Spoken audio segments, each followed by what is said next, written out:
होइन अब महिला जनप्रतिनिधिहरू चाहिँ धेरै आउनुभयो भनेर विश्व समुदाय नै एकदमै नेपालको प्रशंसा गरिरहनु भएको छ अहिले र वास्तवमा हेर्ने हो भने समानताको दृष्टिकोणमा चाहिँ नेपाल कतिौँ स्थानमा छ भन्दा पनि हामी धेरै तल थियौँ।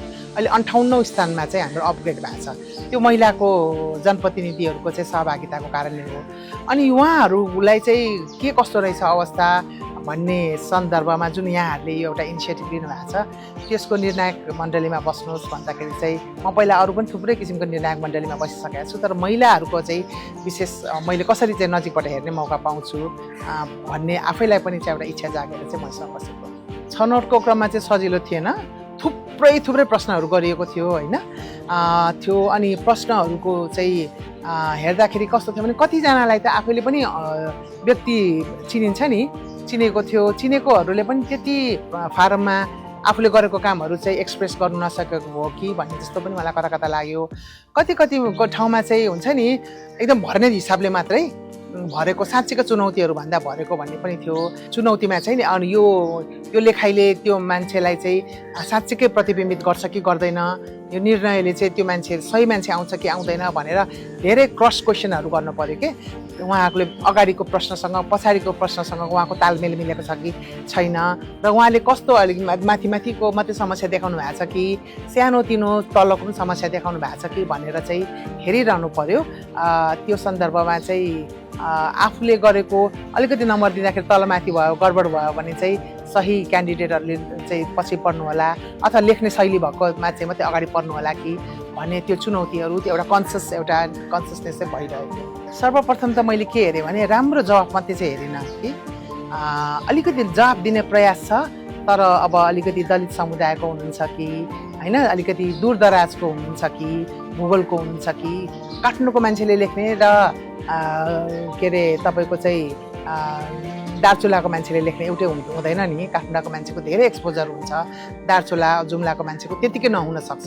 त्यस कारणले मेरो प्राथमिकतामा चाहिँ जेन्युइन कुराहरू, महिलाहरूले साँच्चीकै घरमा भोगेको विषयहरू, सार्वजनिक ठाउँमा भोगेको विषयहरू र उहाँलाई कस्तो चाहिँ काम गर्नु मन लागेको छ भनेको कुराहरू चाहिँ उहाँले चाहिँ एकदमै साधारण तरिकाले सामान्य रूपले ल्याउनु भयो कि भएन, वा एकदमै राम्रा शब्दहरूको मात्रै भरमार ल्याउनु भयो भन्ने कुराहरूलाई चाहिँ मैले अलिकति कन्सियस एफर्ट चाहिँ दिएँ। त्यसमा चाहिँ त्यो राम्रो, त्यो जेन्युइन कुरा आओस् भन्ने चाहिँ मेरो प्राथमिकता थियो।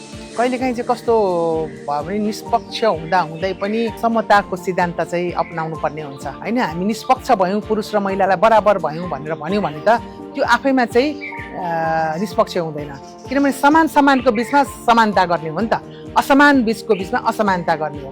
त्यस कारणले पारदर्शिता चाहिँ उहाँहरूको चाहिँ त्यो योजनामा कति चाहिँ इन्भल्भ हुनुभयो भन्ने कुराहरूमा हामीले महिला समानतामा प्रयोग गर्ने अन्य औजारहरू, टुलहरू हुन्छ नि, त्यस्तोहरू कतिको प्रयोग गर्नुभएको छ अथवा उहाँ जेन्युइनली नै योजनाको बनाउने प्रक्रियामा उहाँले कति समय दिनुभएको रहेछ भन्ने कुराहरू हेरेँ। निष्पक्षतामा चाहिँ म त्यति निष्पक्ष भइन कि जस्तो किन मलाई लाग्छ भने हामीले चाहिँ त्यसो निष्पक्ष भयौँ भने चाहिँ सायद काठमाडौँको एउटै दलको होइन पढे लेखेको मात्रै पनि आउन सक्छ कि भन्ने चाहिँ मलाई लागिरहेको थियो। अनि कसैले त्यति नै राम्ररी नबताएको होस्, दूरदराजको होस्, तर अरूभन्दा अलिकति नम्बर कम्तीमा आए तापनि तर उहाँमा त्यो शैली, उहाँमा त्यो चाहिँ अगाडि आउन सक्ने क्षमता छ भन्ने कुराहरू विभिन्न जवाफमा चाहिँ कतै न कतै छ कि भनेर मैले फेरि खोजेर हेरेँ। त्यस कारण एकदम निष्पक्ष मात्रै भयो भने चाहिँ फेरि उयो पुरुष र महिलामा निष्पक्ष भने पुरुषहरूले मात्रै मौका पाउँछ भने जस्तै त्यो कुरामा चाहिँ म अलिकति मैले दोहोरो तेह्रो गरेर चाहिँ त्यो भूमिका खेलेँ र यसमा चाहिँ निष्पक्ष भयो भने स्योरली एउटै जातिको महिलाहरू बढी आउन सक्नुहुन्थ्यो, जसमा चाहिँ एउटा बोल्ने चाहिँ एउटा शैली छ, शब्दहरूप्रति नियन्त्रण छ होइन, जसको धेरै एक्सपोजर छ, उहाँको त लेखाइ राम्रो भइहाल्छ नि। म निष्पक्ष भयो भने मैले त ब्राह्मण महिलाहरू आउने भयो, क्षेत्री महिलाहरू आउनु भयो। त्यस पक्षमा चाहिँ मैले चाहिँ अलिक दलित समुदायको होइन, जनजाति समुदायकोहरूले पनि कसरी अलिकति नजिक आउनु भएको छ कि छैन भन्ने कुराहरू चाहिँ मैले हेरेँ। त्यो चाहिँ महिला मात्रै होइन, अन्य सीमान्तकृत समुदायको पनि नेतृत्व हुनुपर्छ भन्छौँ, तर महिला भनेको 51.13% जनसङ्ख्या हो, एउटा ठुलो जनसङ्ख्या हो र वार्षिक रूपमा वैदेशिक रोजगारमा 7 लाख 8 लाख गइरहनु भएको छ र अप्रत्यक्ष रूपले त अरू कति गइरहनु भएको छ भने वार्षिक रूपमै झन्डै 15-20 लाख मान्छे बाहिर गइरहेछ भने त यहाँ देशमा त धेरै महिला नै हुनुहुन्छ जसले घर पनि हेर्नुहुन्छ, खेती पनि हेर्नुहुन्छ, रोजगारी पनि हेर्नुहुन्छ, सहकारीमा पनि जानुहुन्छ, बालबच्चा पनि पढाउनुहुन्छ भनेपछि चाहिँ महिलाहरूले नै चाहिँ समस्या थाहा छ र महिलाहरूलाई नै समाधानको लागि पनि अगाडि बढ्नुहुन्छ। त्यसै कारणले महिलाको नै नेतृत्व अगाडि आउनुपर्छ भन्ने कुरा लाग्छ मलाई। र महिलाको नेतृत्व अगाडि आउनलाई चाहिँ पारम्परिक भूमिकाहरू र सामाजिक मूल्य मान्यताको कारणले गर्दाखेरि चाहिँ महिलाहरूलाई अगाडि आउनु गाह्रो भइरहेछ। यही फारममा पनि मैले के देखेँ भने चाहिँ झन्डै 140वटा जति थियो होला होइन, हेर्दाखेरि अधिकांशमा सायद 8-10वटा बाहेक 6-7वटा बाहेक अधिकांशले चाहिँ तपाईँको समय कसरी बिताउनुहुन्छ, तपाईँको कुन कुन समयमा के गर्नुपर्छ भन्ने प्रश्न राखिएको थियो। र अधिकांशले घरको कामहरू खाना पकाउने, घर सफा गर्नुपर्ने, बालबच्चा हेर्नुपर्ने, सासू ससुराहरूको हेर्नुपर्ने, यस्ता कुराहरू कामको कुनै न कुनै तरिकाले बलियो रूपमा चाहिँ त्यसको चाहिँ प्रतिबिम्बित भएको थियो होइन। यदि महिलाहरू बिहानदेखि बेलुकासम्म ठुलो समय काममै बिताउनुहुन्छ भने उहाँले नेतृत्व कसरी गर्न सक्नुहुन्छ त होइन। त्यसै कारणले पनि महिलाको नेतृत्व चाहिँ ल्याऊ भन्ने, आऊ भन्ने, संविधानमा त्यो सिद्धान्त स्वीकार गर्ने, तर महिलालाई नेतृत्वमा आउन के किसिमको अडचनहरू छ भन्ने कुराहरूलाई चाहिँ त्यो त महिलाले आफै व्यवस्था गर्नुपर्छ भन्ने जुन किसिमको एउटा पितृसत्तात्मक सोच छ नि, त्यो सोचले चाहिँ मात्रै चाहिँ महिलाहरू नेत्रीहरू अगाडि आउन सक्नुहुन्न भन्ने मलाई लाग्छ। नभएदेखि संविधान बनेको 9 वर्ष जति हुन लाग्यो, संविधानमा यति राम्रो महिला नेतृत्वको लागि चाहिँ विशेष व्यवस्थाको समेत व्यवस्था गरिएको छ, तर आएर चाहिँ फेरि चाहिँ 33% पुर्याउन पनि चाहिँ सकेको छैन। हेर्नुहोस् त, वडा अध्यक्ष त 2% पनि पुग्नु भएन। प्रत्यक्ष रूपमा चाहिँ निर्वाचित हुने महिला त 9 जना मात्रै हुनुपर्छ सङ्घीय सरकारमा। त्यस कारणले गर्दा महिला नेतृत्वको लागि चाहिँ लिप सर्भिसेस भन्छ नि, ओठे प्रतिबद्धता होइन कि चाहिँ एउटा बलियो किसिमको चाहिँ एउटा चाहिँ प्रतिबद्धता चाहिन्छ। र महिलालाई घरमा काम सघाएन भने, महिलाहरूको चाहिँ अनुभवहरू सुनिदिएन भने, महिलाहरूको प्रजनन स्वास्थ्यको कुराहरू हेरिदिएन भने भन्नुहोस् न, अझै अहिले पनि 1 लाखमा 151 महिलाहरू त बच्चा पाउँदै मर्नुहुन्छ, मातृ मृत्यु छ भने चाहिँ त्यो महिलाहरू कसरी नेतृत्वमा आउनुहुन्छ त, गर्भवती महिलाहरू कसरी आउनुहुन्छ त भन्ने कुराहरूलाई चाहिँ हेऱ्यो भने मात्रै हामी चाहिँ सही रूपमा चाहिँ नेतृत्वको कुराहरू गर्न सक्छौँ भन्ने जस्तो लाग्छ। र राजनैतिक दलहरू जसले चाहिँ महिला नेतृत्वलाई ल्याउन भूमिका खेल्नुहुन्छ उहाँहरूले यस विषयमा चाहिँ एउटा चाहिँ लैङ्गिक नीति नै बनाएर काम गर्नुपर्छ भन्ने मलाई लाग्छ। र अब त स्वतन्त्र रूपमा पनि महिलाहरू आउन थाल्नु भएको छ, स्वतन्त्र रूपमा पनि महिलाहरू आँट गर्नुपर्छ, त्यस्तो महिलाहरूलाई सहयोग गर्नुपर्छ भन्ने लाग्छ मलाई। र म आफै पनि आबद्ध भएको अन्तरपुस्ता महिलावादी सञ्जाल छ, यो एउटा एनजिओ होइन, यो एउटा अभियान हो। यसले पनि आगामी निर्वाचनमा महिलाहरूको स्वरहरू कसरी बाहिर ल्याउने, महिलाहरूलाई कसरी सहयोग गर्ने, चाहे जुनसुकै दलको होस्, जुनसुकै हिमाल पहाड तराईको होस्, त्यो महिलाहरूलाई चाहिँ कसरी चाहिँ हामीले चाहिँ महिला प्लस अन्य सीमान्तकृत समुदायलाई कसरी चाहिँ होस्टेमा हैसिया गर्ने भन्ने कुरामा पनि म चाहिँ लागिरहेको एकदमै आवश्यक छ, एकदमै आवश्यक छ। किनभने स्थानीय तह भनेको चाहिँ जाँदाखेरि पाउने हो नि त होइन। लासामा सुन्छ कान मेरो बिच चाहिँ सरकार त छ तर उसले पहुँचै छैन भने के गर्ने त भनेपछि आफ्नो दाहिनेपट्टि देब्रेपट्टि नै स्थानीय सरकार वडा कार्यालय छ, मेरो वडा सदस्यज्यूहरू हुनुहुन्छ, मेरो पालिका छ र त्यहाँ भन्न पाउँछु उनीहरूले हेर्छ भन्ने कुराहरू जुन छ नि त्यो चाहिँ अत्यन्तै महत्त्वपूर्ण छ। र मेरै वडाकै कुरा गरौँ, मेरो वडामा पनि चाहिँ यहाँ हाम्रो वडा सदस्य हुनुहुन्छ शर्मिला परियार हुनुहुन्छ। यस्तो केही हामीलाई कहिले बाढीले पानी पसिरहेको हुन्छ, कहिले बाटो बिग्रिरहेको हुन्छ र फोन गर्दा अब हामीले त प्रधानमन्त्रीज्यूलाई त फोन गर्न सक्दैनौँ, अनि उहाँलाई फोन गर्ने बित्तिकै उहाँले केही न केही व्यवस्था गरिदिनुहुन्छ क्या। भनेपछि चाहिँ एउटा जनप्रतिनिधि एउटा वडा सदस्यको त त्यत्रो शक्ति हुँदो रहेछ भनेपछि चाहिँ त्यो सँगसँगै वडा अध्यक्ष होइन, अब पालिकामा गाउँपालिका अध्यक्ष उपाध्यक्ष मेयर उपमेयर साहबको चाहिँ धेरै ठुलो भूमिकाहरू हुन्छ।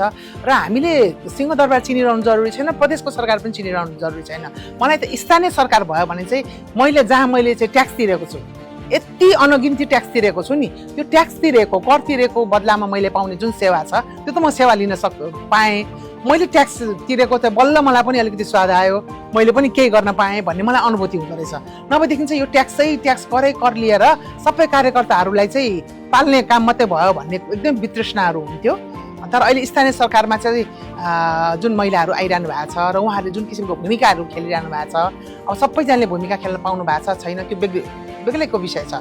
तर मैले आफ्नै यो काठमाडौँको वडा नम्बर 3 को कुरा गर्दाखेरि चाहिँ मेरो आफ्नो त्यस्तो अनुभव रह्यो भने अरूहरूलाई पनि एउटा भन्न जाने ठाउँ छ होइन। अदालत, सर्वोच्च अदालत कहिले जाने तर वडामा गएर तुरुन्त भन्यो भने चाहिँ आफ्नो वडाले सुन्छ, तुरुन्त रेस्पोन्स गर्छ भन्ने कुराहरू छ।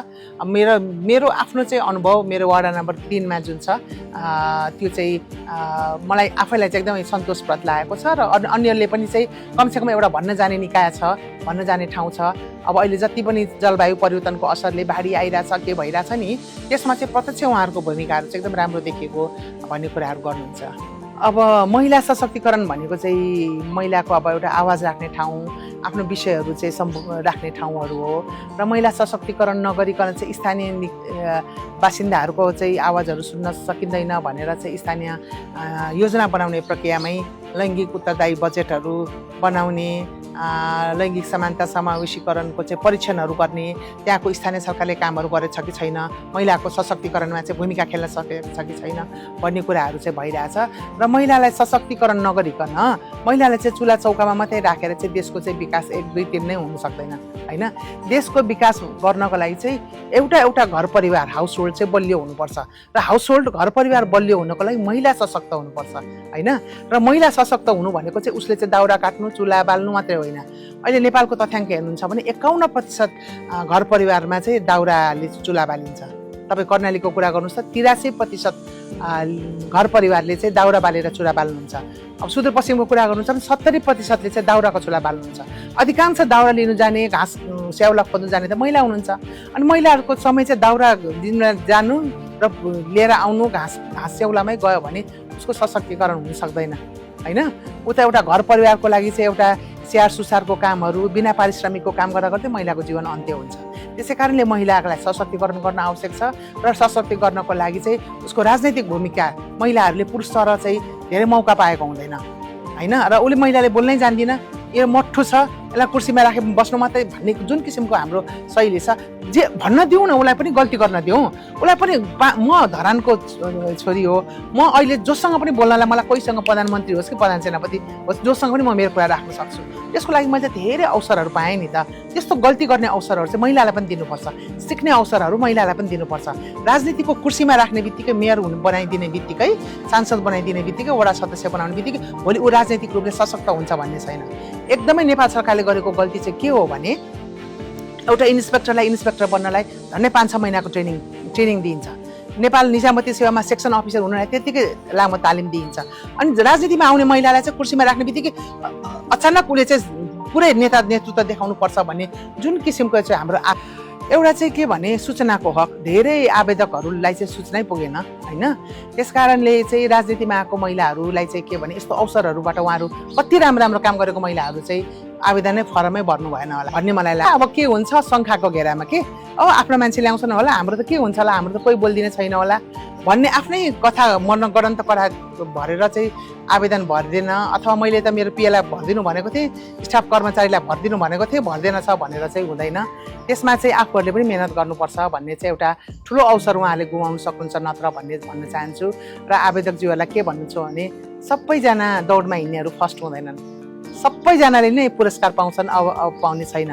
तर कमसेकम यो शैलीमा पनि धेरै सिकाइहरू हुन्छ, राम्रो कामहरू गर्नुभएको अरूहरूले थाहा पाउनुहुन्छ भनेर आवेदकहरूलाई चाहिँ अब तपाईँहरूले थाहा छैन, कल्पले अब सायद अर्को वर्ष पनि यो कार्यक्रम गर्छ गर्दैन, गर्यो भने चाहिँ धेरैभन्दा धेरै आवेदकहरूलाई भन्नुहोस् भनेर भन्न चाहन्छु। म यो आवेदन फारम भर्ने र यो प्रक्रियामा सामेल हुन पाउनु पनि एउटा चाहिँ ठुलो सिकाइ हो, ठुलो जित हो भन्छु म। She links icon 2081